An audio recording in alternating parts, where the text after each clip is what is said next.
All right. Thank you. Well, Sally told me company'd be coming today. It's always good to have company at my age. I'm an octogenarian, even though I don't look like it, I know. When I was born in 1754, so I've seen many a thing in my day. The best thing that I ever saw was the salvation of God. Grew up in Grafton, Massachusetts. My parents were Congregationalists, and that's the church I grew up in. But it was an established church. That's all I knew until those Baptists started preaching. Elhanan Winchester was a man who led me to the Lord. I heard him preach the gospel, and I got saved. But it wasn't long until he started preaching error. People don't ever get fooled by error. He started preaching that universal redemption, that everybody would be saved whether they believed or not. And I couldn't go along with that, but thank God there was a preacher by the name of Noah Alden who told me the truth. And I went to his church there in Bellingham, Massachusetts, and there I was called to preach. Oh, there was 3 of us. There was my cousin, Aaron Leland, and then there was my good friend, Ebenezer Smith. We all were called to preach, and Ebenezer went out to Asheville, Massachusetts, and there he gained the ire of those Congregationalists. They took his property, and they took his church. They took even the cemetery where they were burying the dead.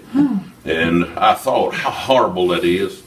Cousin Aaron, he went north into Vermont, and there he planted churches in that place, and even became lieutenant governor of the state. And God used him there. I wasn't sure what it was that God wanted me to do, besides preach the gospel or where he'd have me to preach.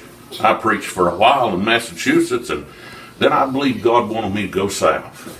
So I did to Virginia. It was 1775, and there was war on the horizon. We were going to fight for our independence, and we won it. But we Baptists, we had to do more fighting. We had to fight for our liberty. And we fought there in Virginia, both battles, and we declared our independence somewhere here. There's that document. This is a copy of that Constitution. And attached to that Constitution is the Bill of Rights. Why, I'm a little modest and don't want to claim any personal responsibility, but I told that James Madison when we met over there in Orange County, Virginia, that I was going to run for that ratification Constitution in order to vote that Constitution down, because it didn't have any clear rights of our liberties outlined in it.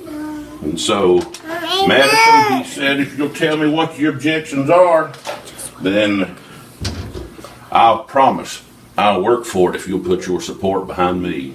We shook on it there, and he was as true to his word as he could be.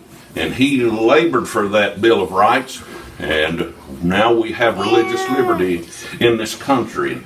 Yes, I had to go to prison because of it, but many of our Baptist brethren were in prison there in Virginia and Massachusetts and all over the colonies. And we were fighting not just for independence for America, but we were fighting for liberty of conscience, religious liberty. And God gave it to us. Well, I moved back to Massachusetts, and there I have pastored for many years. An old man now, but God sure did bless.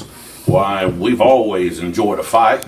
And I can remember whenever we were running Tom Jefferson, another one of my friends, one who authored that there document I was just talking to you about. Why, we ran him for office for President of the United States, and we were the only county in Massachusetts that went for Jefferson.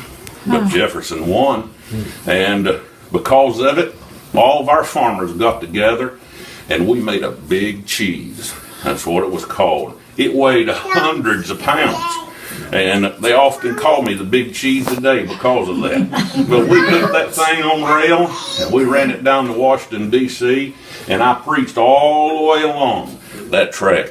Why, I don't know whether people were coming to see me or that big cheese that we were taking, but they sort of gave me another nickname. They called that the Mammoth Cheese and me the Mammoth Preacher. Well, you sort of get portly after a while when you get old and can't get around so good. But we made it there to that place and delivered that cheese, and they asked me to preach in Congress. And I did. And I preached about our religious liberty. Well, it's been my privilege to know many fine people who are Baptist. Been my privilege to preach the Word of God for many years. Even wrote a song or two. Folks sing it every once in a while. But I'm thankful to be able to live for the Lord. Don't know how many more years He'll give me, but it's always been a blessing to serve Him. And you people remember that. You serve Him too, because He'll bless you for doing it. And don't ever be afraid of a fight. Just come on back anytime. Thanks for coming. Thank you, John Leland.